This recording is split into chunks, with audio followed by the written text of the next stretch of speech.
ఎప్పుడూ చలాకీగా నవ్వుతూ కనిపించే రిషబ్ పంత్ నిన్న జరిగిన ఎల్ఎస్జీ వర్సెస్ ఢిల్లీ మ్యాచ్లో మాత్రం నిరాశగా బాధపడుతూ కనిపించాడు.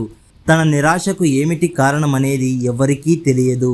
ఇదే విషయాన్ని కామెంటరీ చేస్తున్న అనిల్ కుంబ్లే మరియు సురేష్ రైనా కూడా చెప్పారు.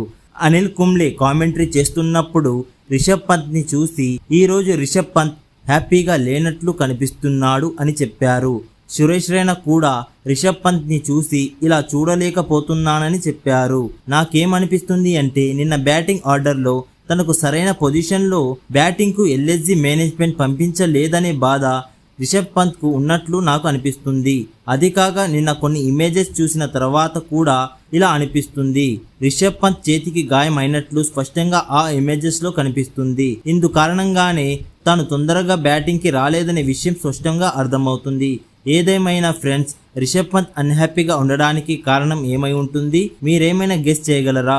ఒకవేళ మీరు గెస్ చేస్తే కామెంట్ చేయండి.